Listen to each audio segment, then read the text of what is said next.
This podcast is sponsored by nobody. Hey dudes, this is Bonnie Hayes. I sang Girls Like Me on the original Valley Girl soundtrack. You're listening to Tommy Throwback Kovac on Splat from the Past. He fucking rocks. Hey dudes, welcome to Splat from the Past, the only 80s themed horror sci-fi show where things can get totally radical. Now, I am so excited for today's show because this is an interview I've been hoping for a long time, and I'm going to be talking to Jon Rubin, the founder, frontman, and rhythm guitarist for the pioneering Bay Area power pop band, the Rubinoos. A lot of people know them for singing the theme song to the original Revenge of the Nerds, but there's so much more to them than that. They also did a cover of Tommy James and the Shondells, I Think We're Alone Now, long before Tiffany did, and they did I Want to Be Your Boyfriend, and If I Had You Back, which was a huge MTV staple back in the day. I saw it on VH1 The Big 80s when I was like 12. It's a very funny music video. Todd Rundgren and Utopia produced and backed them up on that song. And it's going to be a great conversation today. I'm looking forward to it. Like I said, they're from Berkeley. They are part of the Bay Area rock scene. There's like a hilarious story about opening for Jefferson Starship at Winterland. And I'm so looking forward to this. Jon and I have mutual friends in Nancy Shear and Kimberly Gold. You know, two of the girls in Maria Vidal's band in Once Bitten. There's like a connection there, and so this is going to be a great conversation. And Jon was also in the Mighty Echoes, the a cappella group. They were on episodes of Who's the Boss and Family Matters and several other TV shows as well. So yeah, here is my interview with Jon Rubin.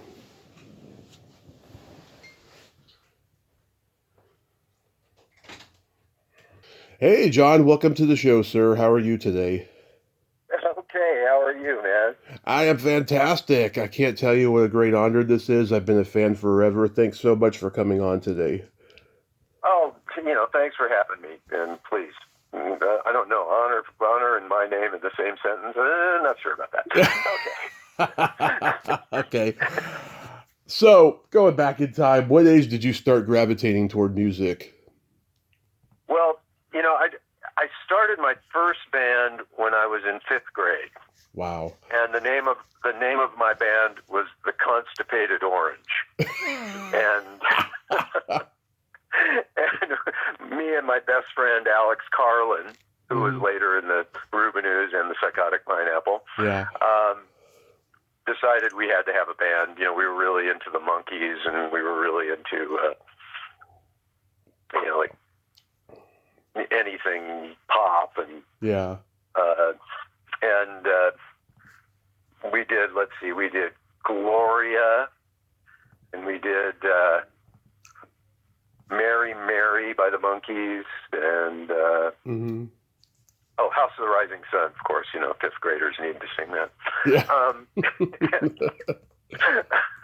Yeah, but it was definitely something boiling under constantly. My sort of first real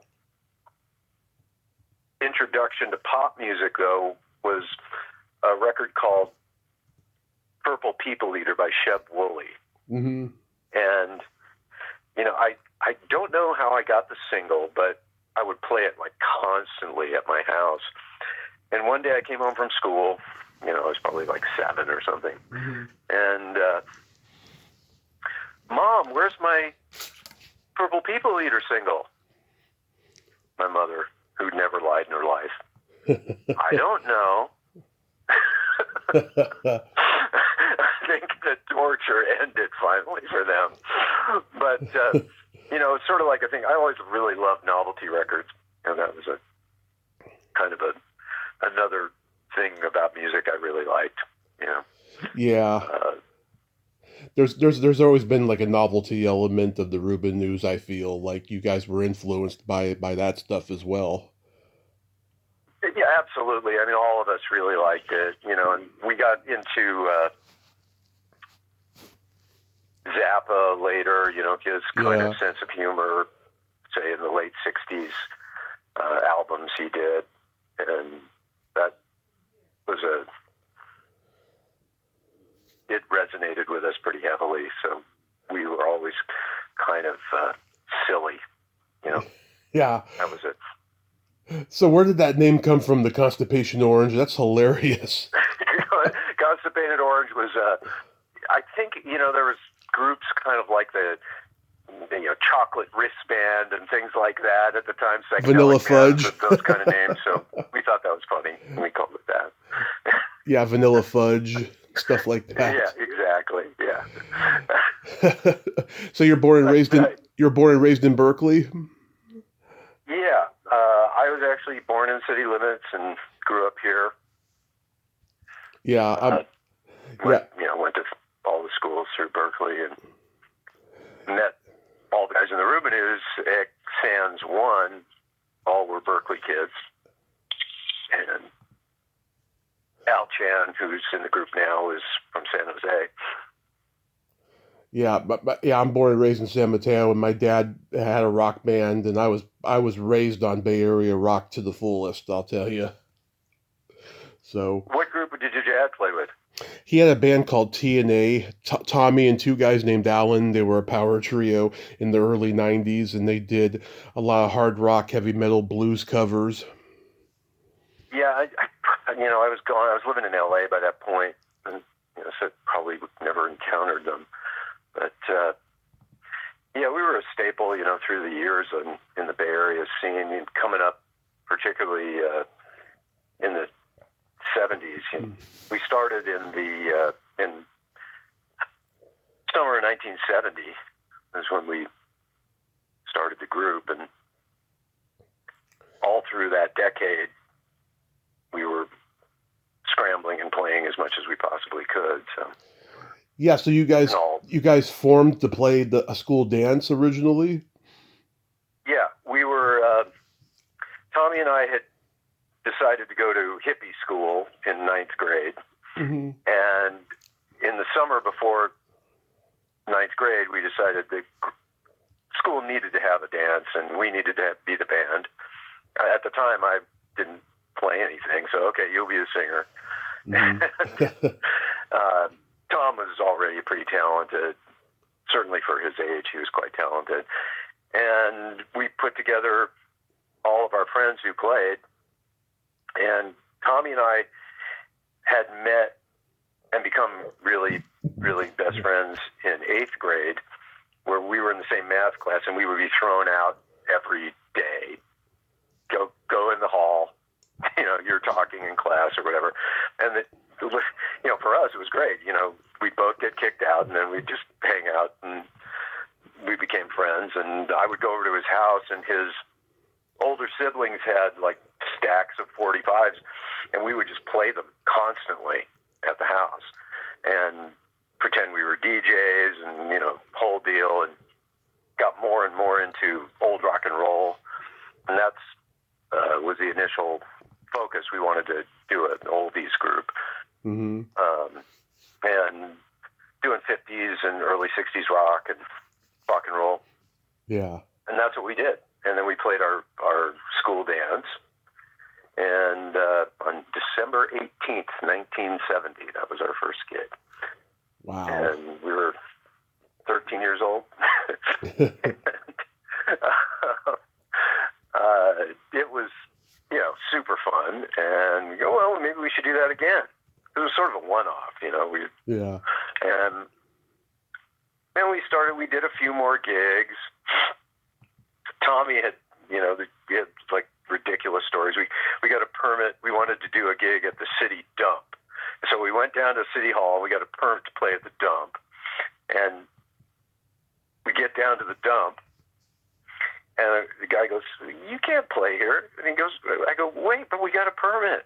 He said, this is the dump. You can't play here. That was a gig. It was like our second try at a gig, I think. Then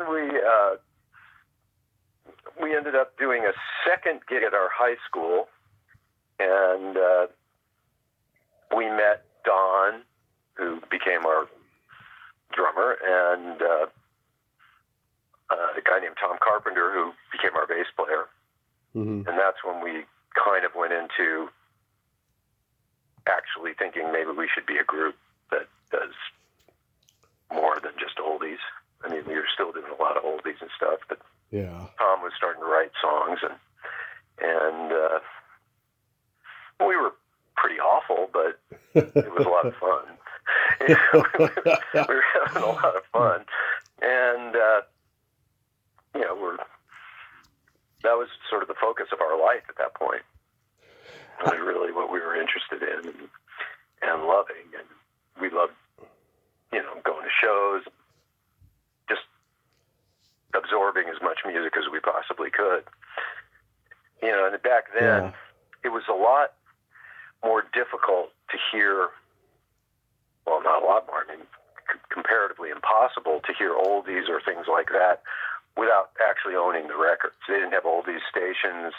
They didn't, there's obviously no streaming or anything like that. Mm-hmm. So we would go out, we would be scouring the thrift stores for records and, just to find stuff to listen to because you just couldn't hear it. Right. And particularly, learning sort of the history of music. But we met this guy named James Gangwer, who eventually became Tommy's songwriting partner for the first couple of albums. Mm-hmm. He had a giant record collection. He was about 5 years older than us, and he played in a band called Lynx, which we were way into.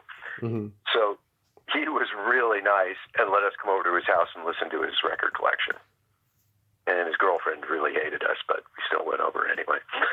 And, so we'd go over there for hours, and he would play us records, and that's sort of how we got our education, rhythm and blues and rock and roll and things we'd never heard.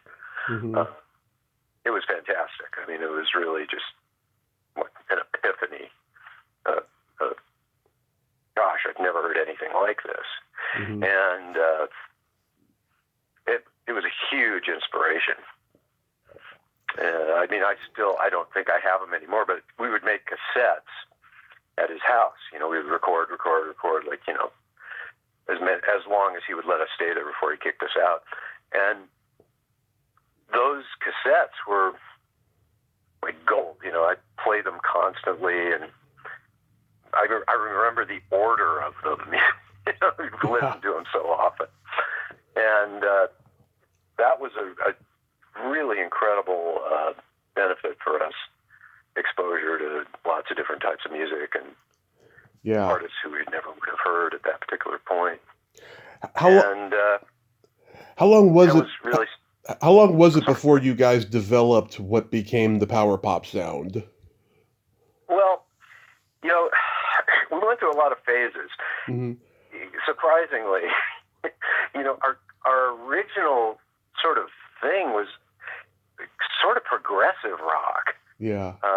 We were into Jethro Tull. We were into extended lead breaks and stuff like that. But we also listened to pop music. I mean, we're huge Beatles fans, huge Beach Boys fans, loved the Jackson 5. Yeah.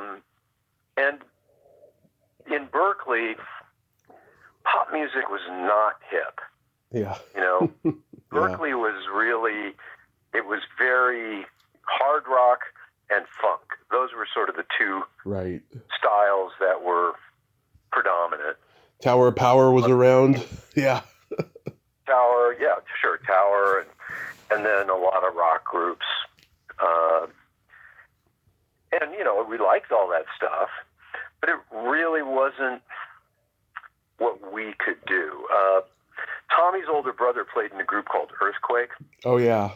And Earthquake had made a couple of albums, but their first album on A&M is pretty much a power pop record. And that was one of the first groups I saw live. And I remember seeing them, and that was a big inspiration. I mean, it was like, I want to do that. Yeah. And they had, good 3-part harmonies, the tight songwriting, and So that was a huge influence and a huge inspiration for us. But once again, we kind of were going all over the place with what we're checking out and trying. And eventually we started to really look at the pop songs that we thought were funny or made fun of or whatever. Yeah. Take a song like Sugar Sugar or something like that. Yeah. But when we actually started to play it, we initially started doing Sugar Sugar because we knew it would make the audience mad. And that would be, we would find that to be amusing. Yeah. So, particularly the rock audience. And so, but what we learned while we were learning those songs is, why when we play it, doesn't it sound as good?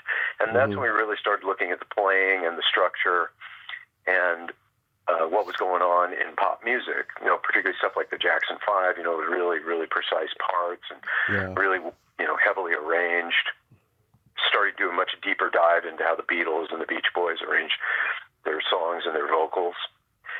And as we did that, we started to develop a more pop sensibility. And then really got into trying to sing doo-wop and stuff like that a cappella. And that also had a huge influence on us. One of the reasons I think our vocals are so predominant in our music.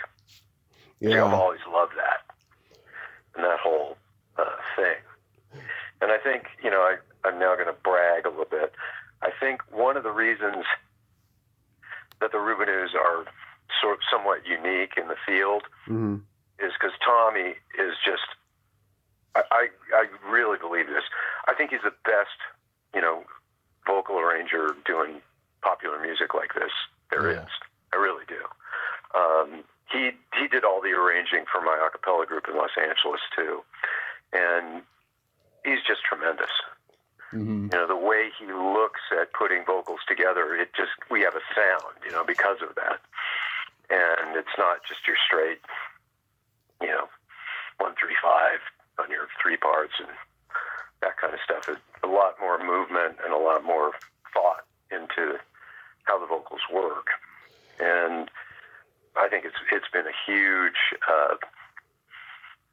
part of why we sound the way we do. Yeah. But getting back to your question, sorry, I kind of got off track there, but it's okay. I think it really started to coalesce around 1975 is when we really started to hone in on a pop sound, and then also, we were kind of into, sort of more energetic rock, so that combination. And then punk happened, and we were really into punk, but weren't particularly into the vocal stylings of punk. So, it incorporated a bit of that aggressive guitar stuff and playing really, fast songs and that kind of thing. All got incorporated into our sound, and eventually, people calling it power pop. But I think for us, it was sort of a natural progression from pop, sort of straight ahead pop, and then adding that garage aspect, sort of. Yeah. And that, and then by the late 70s, it was really baked in and was kind of our thing. I know another contemporary of yours, Greg Kinn. He had all those Bay Area rock elements you mentioned with the funk and the folk, and then the power pop. But his music was so hard to define, and yet he was a lyrical genius at the same time. I mean, God, he was a one of a kind. Well, I mean, Greg, and he had a really good band. That's the other thing. He was really lucky. I mean, I'm not denigrating Greg's talent, but the guys he was playing with were really good. Yeah. Joe Satriani was in his band. Steve Wright on bass, Yeah. Dave Carpenter on guitar. I mean, those guys are excellent. Yeah. I mean, really excellent musicians, and they brought a lot to the party. Gave him a very powerful live performance or a live show, Yeah. And I think it really, gave him a sound on record too. Right. And Greg was definitely from a different school than us. Mm-hmm. His he was more of a, probably coming from much more of a Bob Dylan place than Yeah. obviously we were, singer-songwriter. When I first met Greg, he was just playing acoustic guitar and doing songs, Yeah. as a solo. But, made some really good records. Lots of great records, yeah. In 1974, you guys opened for Jefferson Starship at Winterland, and all hell broke loose. Yes, it did.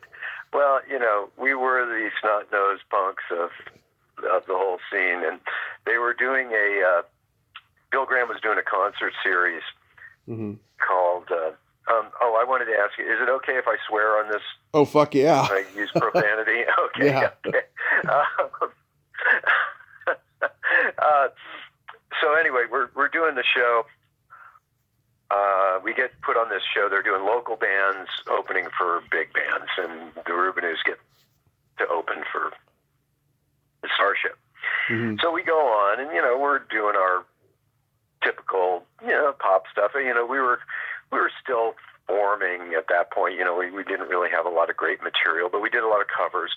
So first, we do a cover of the DeFranco family, Heartbeat is a Love Beat. Yeah. And the crowd is like indifferent. I think most of them didn't realize it was a, top 40 single because they'd never listened to it. The next thing we did that suddenly the crowd starts getting agitated, we play Sugar Sugar. Mm-hmm. And Jonathan Richman comes out and dances the Archie, and it's on the big screen above the stage, right? Oh, man. And the crowd is getting hostile. Yeah. Really hostile. And then we finish up the set. We do Memphis Soul Stew by King Curtis, which is basically a funk introduction piece, right? It's like on guitar, on bass, on drums. Yeah. So people are thinking, okay, we medley it into the Pepsi Generation commercial. Okay. Yeah. And the crowd goes berserk. And for some reason, they'd been selling bananas as the snack for that show. Mm-hmm. We're talking 6,000 people. Biggest show we've ever played by probably a factor of 15. and they are booing us as loud as they can, hurling bananas at the stage. Oh. And so we're being pelted. My mom is in the audience. Yeah. She's sitting with my girlfriend. I love this. So, in the audience, fuck you, fuck you. And then, so my mom's sitting there with my girlfriend, and some guy is booing and screaming, and my girlfriend goes over to him and kicks him and goes, "Hey, shut up, that's his mother." Yeah. And then, so anyway, we're like, we cannot believe the hostility. I mean, like, you'd never, 6,000 people really pissed off.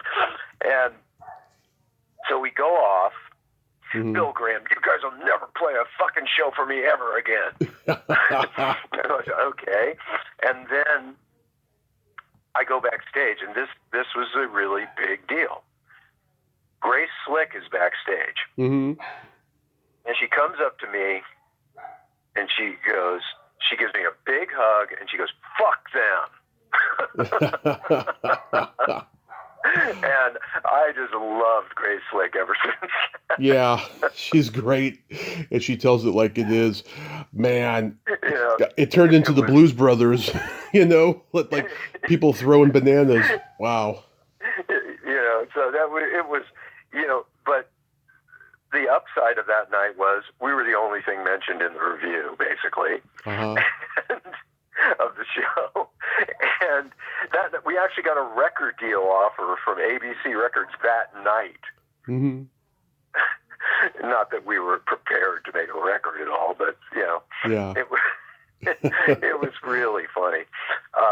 In retrospect, it was traumatic at the time, but funny as hell in retrospect. And it kind of sealed our reputation as kind of wise guy. And then eventually you guys got signed to Berserkly. Yes, yeah. Well, a lot of that was fairly much nepotism. Earthquake was Earthquake's label that they had started with a guy named Matthew Hoffman, Mm-hmm. and so they signed us as the sort of teen boy band, and we recorded a record called Gorilla Mm-hmm. for the Berserkly Chartbusters.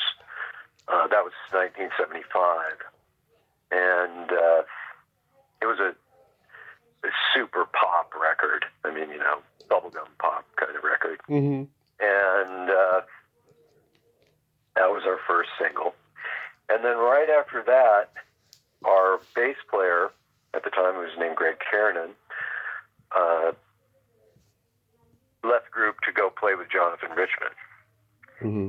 And so we were, no bass player, didn't know what to do. We were auditioning guys. Guys would come over to the studio.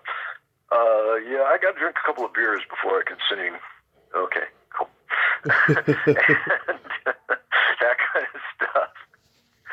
Some guy we go, I remember we go, he basically wasn't very good. Yeah. We go, thank you, and fuck you guys, I got a bag of my own. Like that kind of stuff going on. Yeah. And so I hear through the grapevine, there is a guy working at a bank in Berkeley who plays bass. Mm-hmm. And we're desperate at this time. I mean, we can't find anybody to play with us. And we need somebody who sings. So I go into the bank, and I go up to the manager, and I say, hey, does any of your employees play bass? And he goes, I think that guy does. I look down, there's a 6'6" guy, one of the tellers. So I go over to him and I go, hey man, do you play bass? He goes, yeah. I said, well, you want to try out for my band? And he's like, well, I guess so. And I can't remember if he didn't, I think I gave him my phone number and he didn't call me. And then I went and bugged him again, and I think, and got him to come audition. Yeah. And that was Royce, who played with us until 1979, or through 1979. Mm-hmm. And so Royce joined the group. He actually brought a lot. He sang well, and he had a very, very good sense of rhythm. So it really sort of propped up our rhythm section too. And Tommy had started writing with James at that point, and wrote most of the songs for the first album. Yeah. And we went into the studio again, and our producer, a guy named Gary Phillips, had suggested we cover I Think We're Alone Now. Mm-hmm. And interestingly, I was not familiar with the song, even though it had been a hit. I don't think it was a hit in San Francisco. Wow. Or if it was pretty minor. Mm-hmm. So because when I heard it, it was like, oh, this is a cool song. I was unfamiliar with it. And, we did that cover, and the single comes out, and Berserkly at the time had a distribution deal with Playboy Records, Hugh Hefner's label. Yeah. who was actually distributed by CBS. And there was a young promotion man there named Mark Nathan, and he heard the record, he loved it, and he said, I'm going to make this a hit. Right. And he did. And that was, led to teen magazines and American Bandstand, and, Stone 10th anniversary special show. Oh, I want to ask about that because it's funny. I had Steve Binder on here a couple of years ago, and I decided to leave out all of his duds and give him a little dignity because he's directed some of the greatest stuff in the history of television. Oh, come on, Tammy Show. Oh yeah, the Tammy Show. We talked about the Tammy Show. Oh yeah, we talked about that, and yeah. So like when you guys got that Rolling Stone 10th anniversary special, like did you think like, oh, this is going to be like our big break? Well, you got to realize, I think we had done American Bandstand, so we had done one television appearance. Yeah. But just being on television was a big deal. You know what I mean? For us, it was like, wow. And then Rolling Stone 10th anniversary special, you think, wow, they're having us on there? That's crazy, Yeah. Ben Fong Torres was actually a fan of the band, and he's the one who suggested us, I think. And Ben's been a friend of ours forever.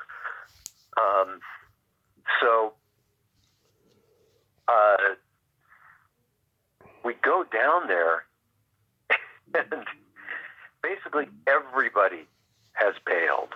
Mm-hmm. There's supposed to be the Stones, there's supposed to be the Who, there's supposed to be the Dead, there was supposed to be, all these groups, right? Yeah. And everybody bailed. Wow. And they end up having stuff like Melissa Manchester. Yeah. Yeah. Rock and roll. I mean, it's like, Bette Midler was there. Yeah, Bette Midler, I mean, it was like, what the hell is going on here?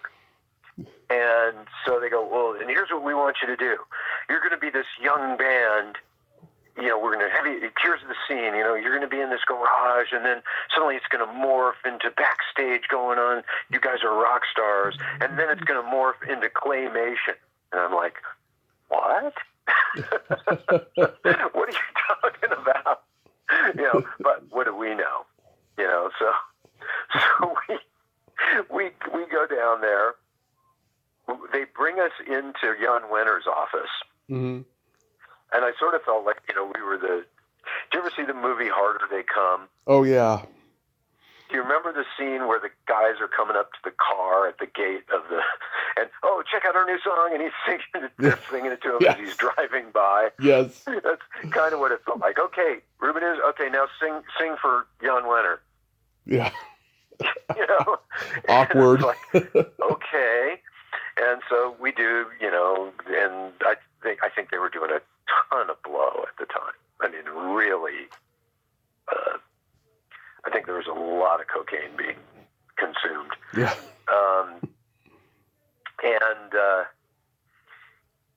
So we do that, and then we're doing our show, and then Elvis dies during the filming.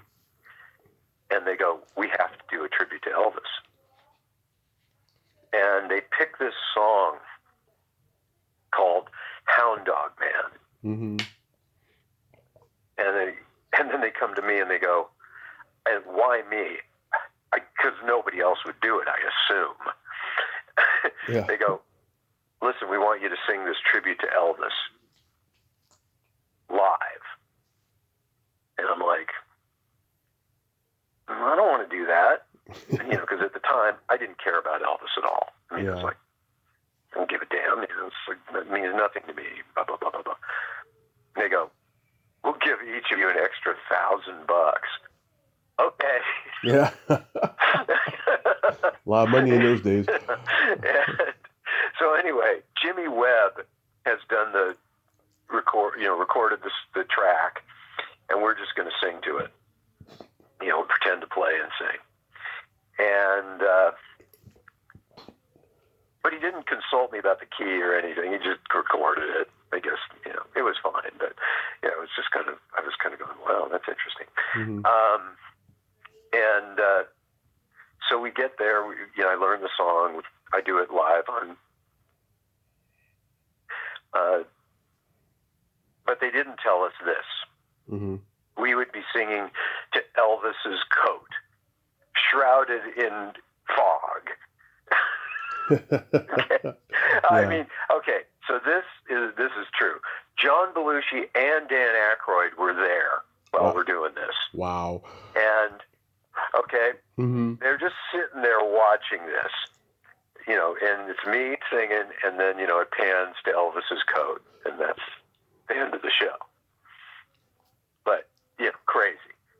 Next season on Saturday Night Live, Yeah. Elvis's coat on tour. Yeah, I remember that. Yeah. Totally where they got it. Is absolutely where they got the whole thing. Oh man. It was totally, and it just was like, oh my God. And, it was such a stiff. I mean, the show was just bombed and horrible. And, Yeah. people talking about the worst debacle ever, So many talented people, though. I mean, Steve Martin and Terry Garr were doing sketches. There was one weird sketch with Martin Sheen and Sissy Spacek. Two guests of mine, Yvonne Elliman and Ted Neely from Jesus Christ Superstar, were in it. I mean, there was a lot of talent, but it was just a weird, awkward mess. It's ridiculous. It was funny. I was reading the credits the other. Surprisingly, I showed it to my girlfriend recently, Mm-hmm. and I said, "You want to see something really bad? Check this out." But I was looking at the credits. You're right, and the writers. They're good writers. Oh yeah. I don't know. It just really, man. I guess the road to hell is paved with good intentions. I don't know, man. I know. And then it was quite something. The next year, Steve did the Star Wars Christmas special, which was much worse. I'll tell you. Oh God. Yeah, I mean, it's just like, yikes. And especially because Rolling Stone was so heavy. That's what I couldn't believe. Why are all these groups bailing? This is Rolling Stone, Yeah, I don't know. Maybe it was manager stuff. Maybe, they didn't like Jon. It could have been a million things. Who knows? Because the Stones, that when we first were hired, it was the Stones, the Who, and the Dead were going to be the big groups. Yeah. Yeah. Yeah. Well, pretty crazy. That was a crazy one. On the second album, Back to the Drawing Board, I Want to Be Your Boyfriend. That's my favorite song from you guys. I was always curious, is the Hey Hey You based on Get Off My Cloud? I don't think so. Unconsciously, probably. Yeah. But, it wasn't intentional, for sure.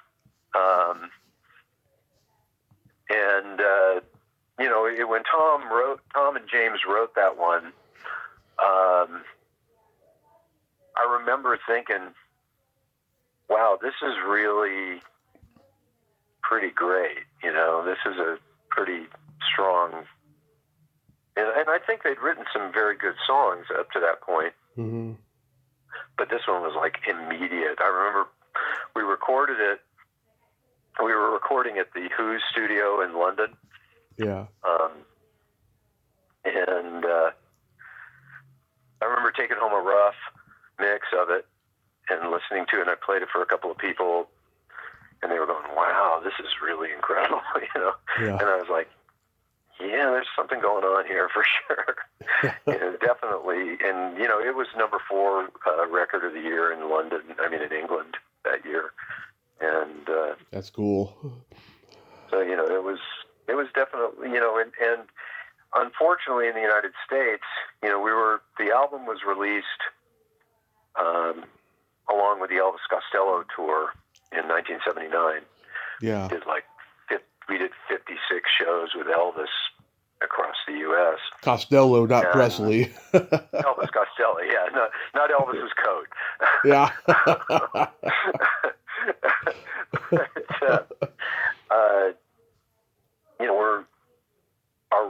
Our album is a national breakout all over the country. It's getting played on all the FM stations.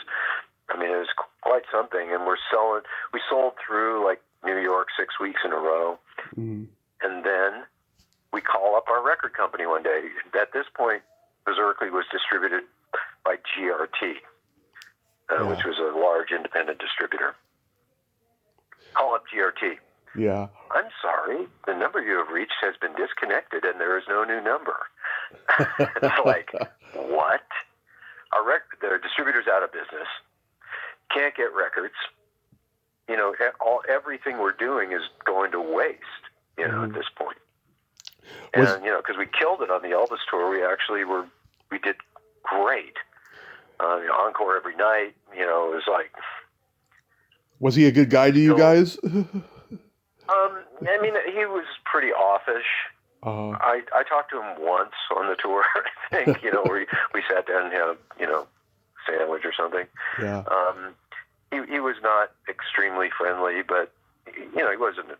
They were nice to us logistically. Mm-hmm. You know, they were very nice about our setup on stage and letting us have an encore, and they were very cool about all that.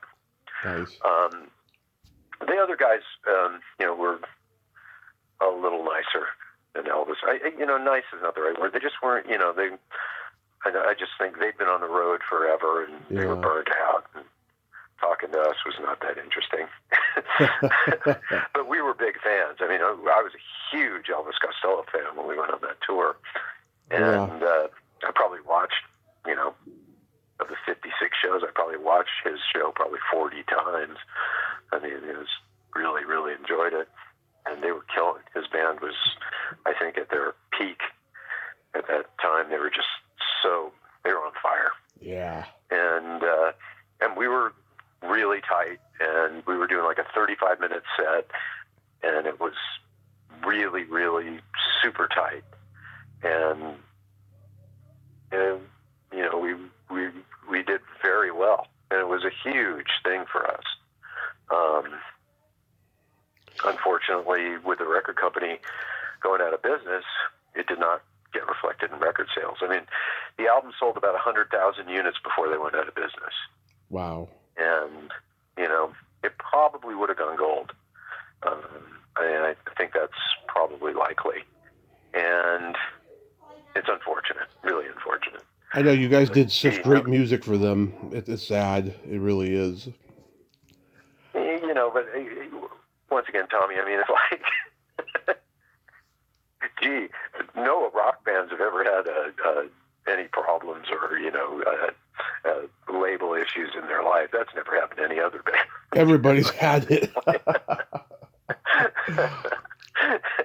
You know, I mean, I look at our career, and you know, it is a litany of catastrophes. On the other hand, you know, we've gotten to do stuff that nobody's ever gotten to do. So I feel extremely lucky when I look back on it as a whole. You know, our experience has been super lucky and super fun. So why I got to hang out with my best friends for 55 years, you know. Oh yeah. So why was Party of Two an EP instead of an LP? Well, Tommy and I decided we should move to LA, and Don and Al didn't want to go. Yeah. And so we moved to LA, and we were signed by this guy named Bob Regehr.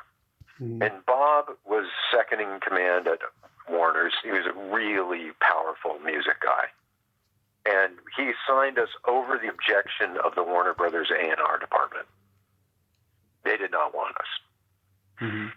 And his compromise with them was, instead of doing an LP, we would do an EP. Or what they called a mini LP at that time. Right. And, okay. And then, to make matters worse, Bob got cancer. Oh. And so our sort of advocate at the company was out. And so we were left with an A&R staff who couldn't care less or was, you know, irritated we were signed. And so it was very difficult to get any traction there from anybody. And our manager, who was friends with Todd Rundgren, had made the arrangement with Todd to do the album. You know, I have to say, I think it was a mistake. I think both Todd and us did it for the wrong reasons. He did it for the money, and we did it because it's Todd Rundgren. Yeah. I think, it wasn't a match made in heaven by any means. I think Todd's super talented, but it just wasn't the greatest combination for making a Rubinoos record, I think. And unfortunately, we didn't use a guy who I think would have made a really wonderful record for us, who we had talked to about producing the record, which is a guy named Ed Stasium. Oh, yeah. Ed did Living Color and then the Ramones. The Little Girls. Yeah, at that time. How to Pick Up Girls. He produced that. Yeah. I mean, Ed's, and he had done the demos for Party of Two. He had produced the demos. And we loved him, personally. We just totally loved the guy. And I think he's super talented. And I think we would have made a much stronger record with Ed. Well, I will regret. That's one of my biggest regrets of our career, is we didn't do the record with him.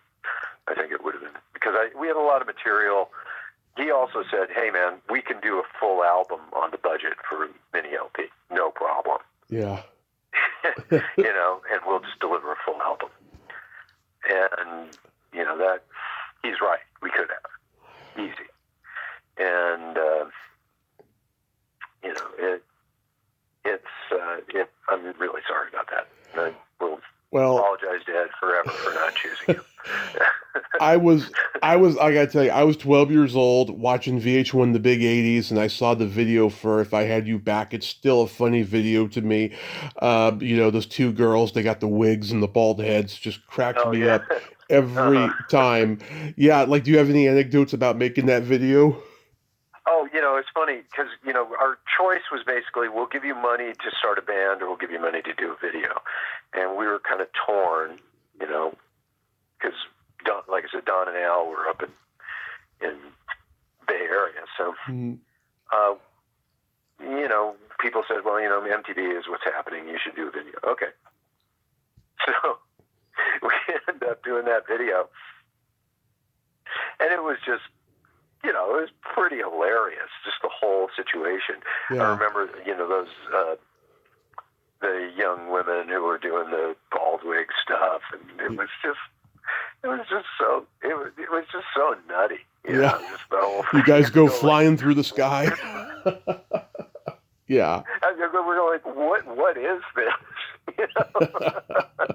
I mean, I thought it was amusing, but it still bothered me.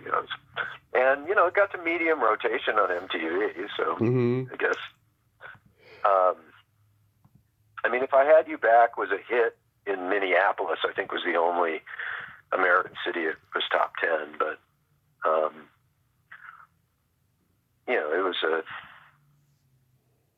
it was fine. The thing is, I'll say about that record, If I Had You Back, we did a demo of it. I mean, the eventual version Todd did, it's almost a literal copy of the demo.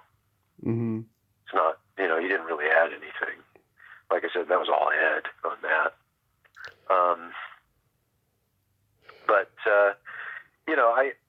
I thought we had a lot of material that didn't make it onto that record, obviously.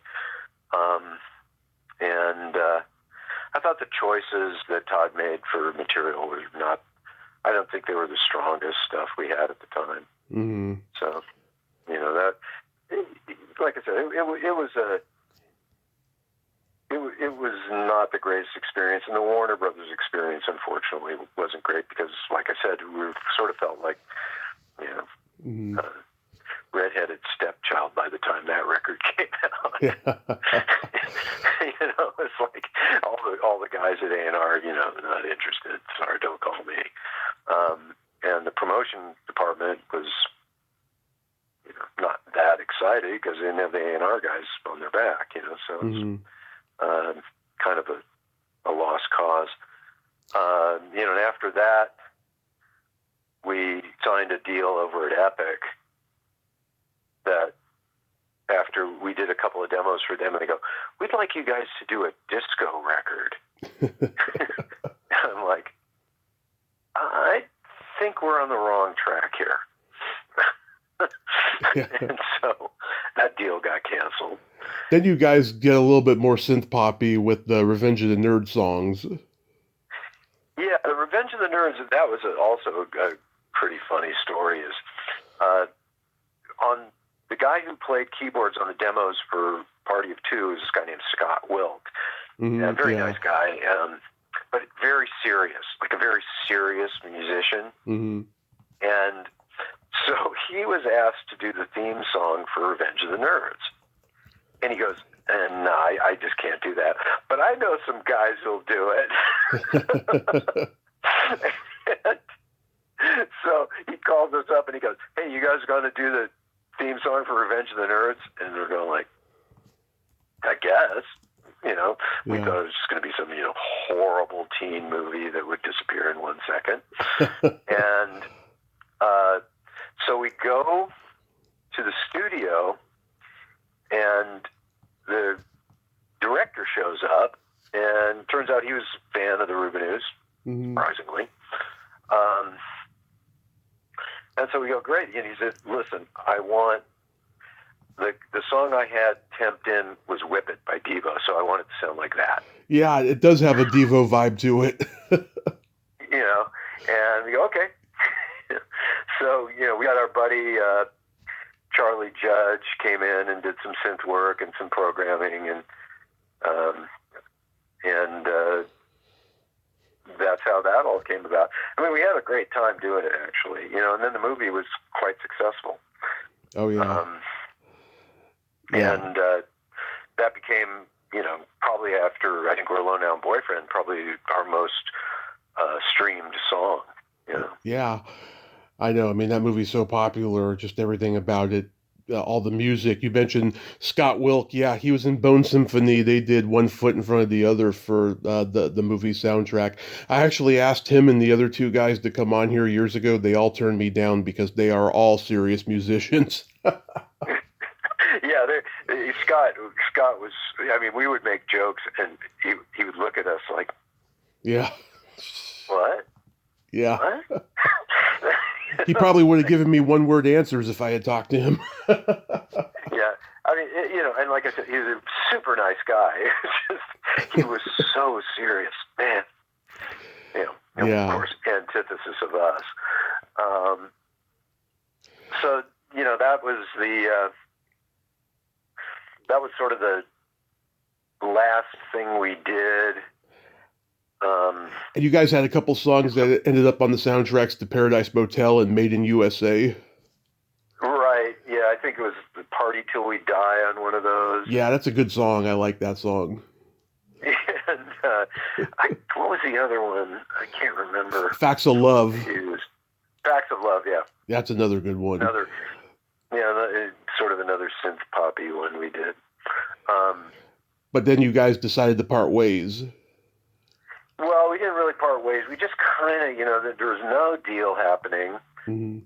There was nothing going on. We made a bunch more demos. Didn't get any reaction. Yeah. And Tom, we were living in L.A. Tom decided to move back to Northern California. I stayed in L.A. It wasn't like we stopped working. There wasn't really much going on. I, at the time, had joined a group in L.A. called the Mighty Echoes, which is a acapella doo-wop group. I remember you guys. You guys were on Who's the Boss and Family Matters. Yeah, Who's the Boss, Family Matters. What was the other? We did Murphy Brown. Murphy Brown, Always Sunny in Philadelphia, and then we were in this movie called Wilder Napalm. Yeah. We got a big feature in that movie. I actually sang the end title song on camera. Yeah. And it was a terrible movie, but yeah. but it was a good payday. Anyway, but playing with the Echoes, and Tommy was doing all the arranging and producing for the Echoes, and so we were doing stuff together constantly. And then in 1991 or 90, we did this benefit concert for this halfway house in San Francisco. And we decided for the show we would make a cassette of our demos that we had made for the third album on Berserkly that never got made. Mm-hmm. And that became the Rubinoos album Basement Tapes. And which, of course, we didn't know Bob Dylan had a record called Basement Tapes, but too bad, Bob. Yeah. So we put that out, and then this guy calls us and says, "Hey, I'd like to release that on CD." And sure, we made a deal. He put it out, and that got in Billboard that year. That was one of the top picks of the year, surprisingly. I don't know why, but it was. And we were we didn't really play much during that decade. Mm-hmm. And then around 1998, I think, well, actually what happened was I got involved with a guy named Kevin Gilbert, Mm-hmm. managing him, and Kevin was tremendously talented, just fantastic musician. Yeah. I mean, all around producer, musician, engineer, everything. Incredible player, ridiculous songwriter, everything great. Anyway, in around 1994, I asked him if he would produce a record for the Rubinoos. And he said yes. And that record eventually was Paleophonic. Yeah. It didn't come out till... The record was finished in 95, but it didn't come out till 99. But I actually consider it to be one of our best records, for sure. And... how did you guys come to get Robbie Rist to produce Automatic Toaster? Oh, okay. I love that guy. I've had him on. He's funny. Yeah, Robbie's fantastic. I, love Robbie. Well, Don, in 2001, Don left the group for a while. Mm-hmm. And he was having some health problems and some stuff he needed to deal with. And so he left the group. So we were, in that decade, we toured with a drummer named Nick DiVirgilio. Yeah. You may know Nick, I don't know. Sounds You familiar. certainly may have heard of him. Yeah. Tremendously talented guy, sings like a bird. I mean, ridiculous. And, he was a friend of mine for years before that.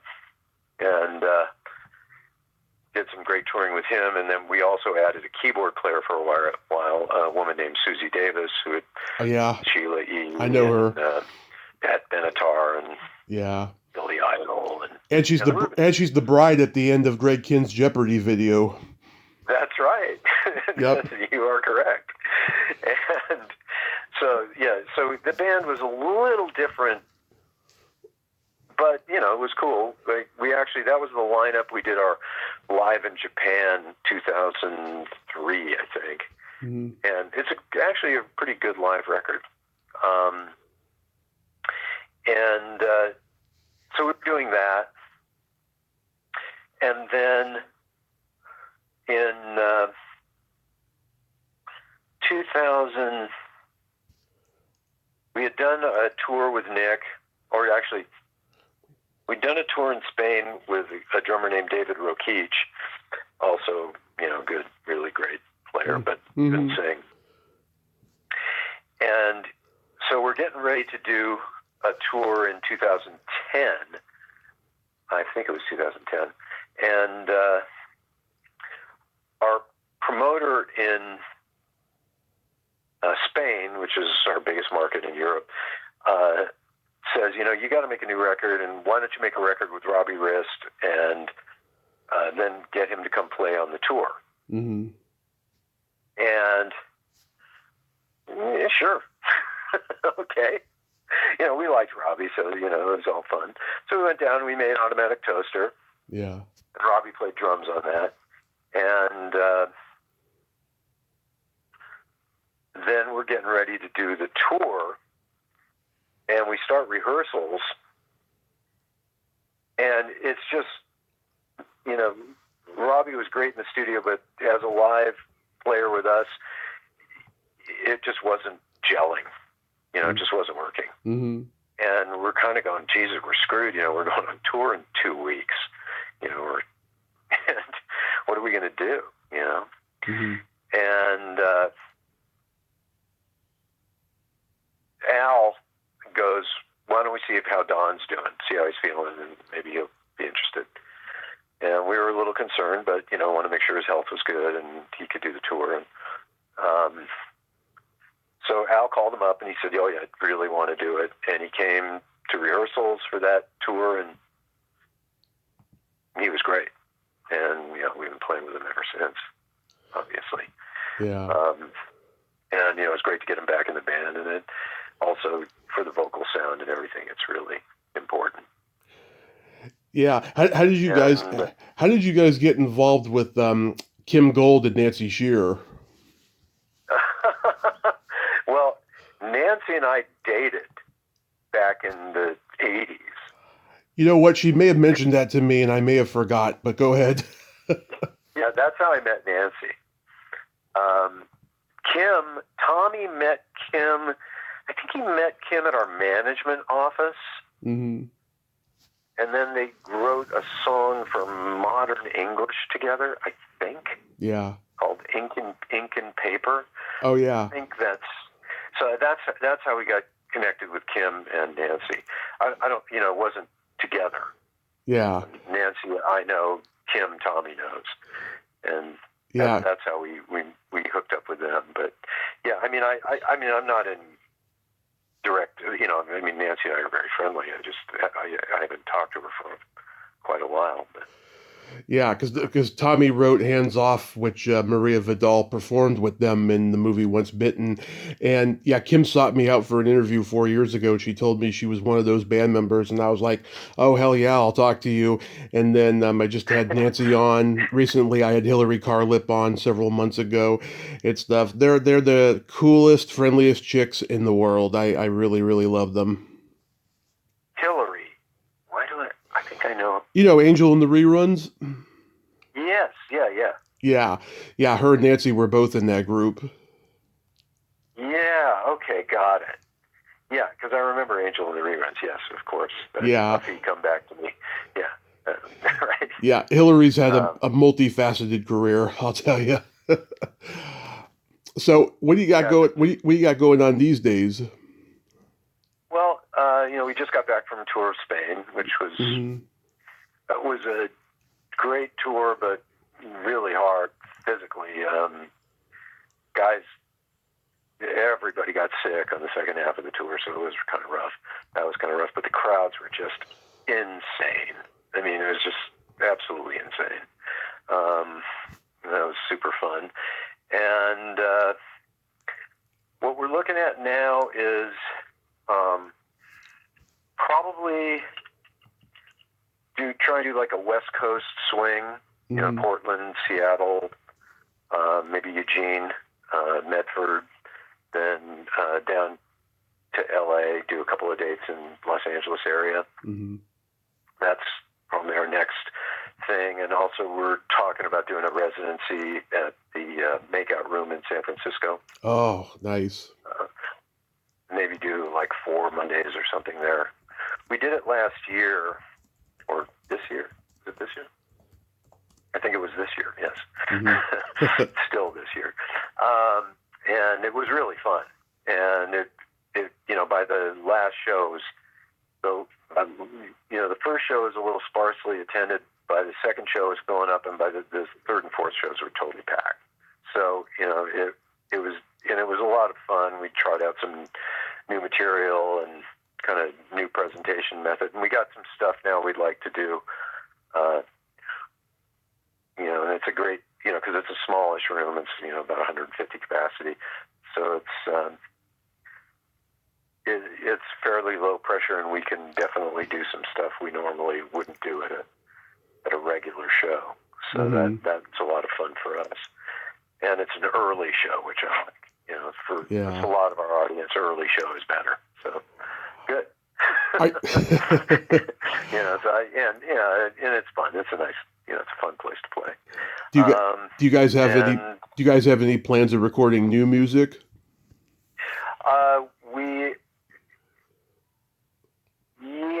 Looks like Tom. The last album from home was recorded in 2019, so we'll probably do at this point. We're about 2 records a decade, so about time.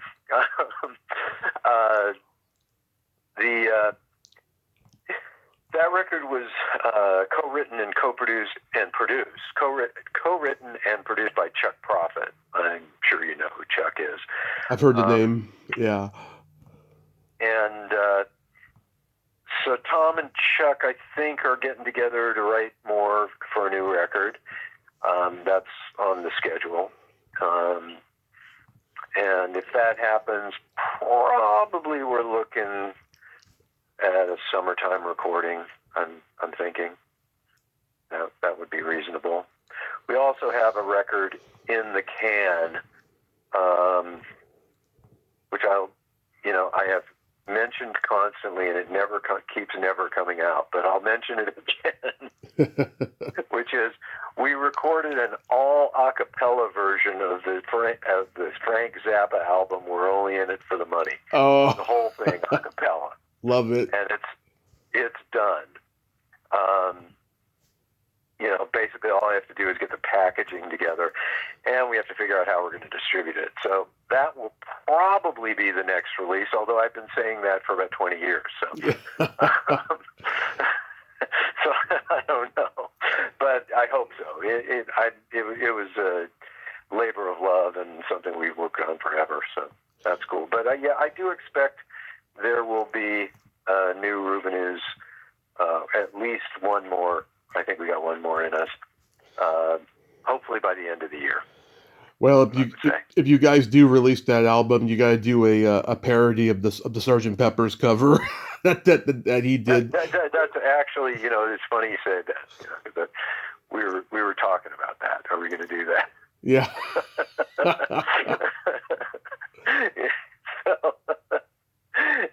we'll have to see on the packaging on that one. It's a little crazier now trying to do recordings. We really like the way we like to record is sort of 70s style, which is actually all play at once, set up and play, and do that.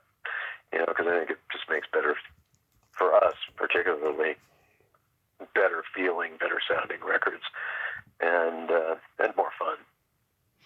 Absolutely. More fun to do. So it's a little more expensive too. So yeah, we kind of have to balance that. Tom has a studio at his house, but it's really not large enough to do that kind of stuff. So we need to go into a room and set up and play. So it requires a great deal of preparation because you want to be able to knock stuff out quickly. And it's a lot of rehearsal. But, I'm living in Berkeley now, so I'm a lot closer instead of L.A. I would come up, a couple of weeks before we'd either be touring or recording or whatever, for intensive rehearsals.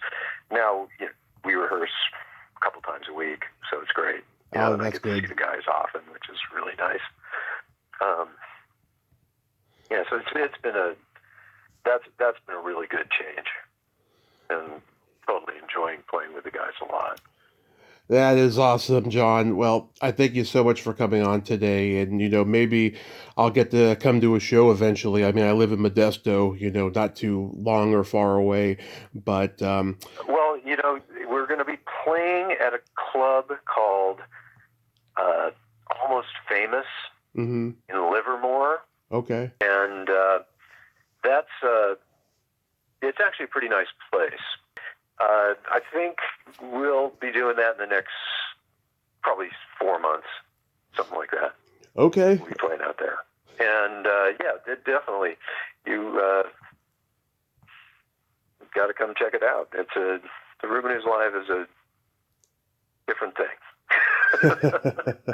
Definitely a different thing. But I think you'll like it. If you like the records, I think you'll like the live. Well, Tommy, I want to thank you so much for having me, and this has been a blast, and it's actually a pleasure to talk to someone who actually knows something about the group. Absolutely. And I hope you have a happy holiday season and be safe out there. You too, man. Thank you. Take care. You too. Bye-bye.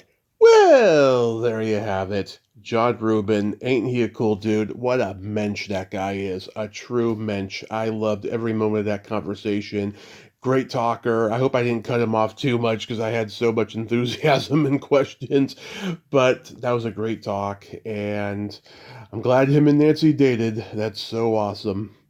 Well, until next time, this is Tommy Throwback Kovac saying, there's no shame in living in the past because the present sucks. Later, dudes!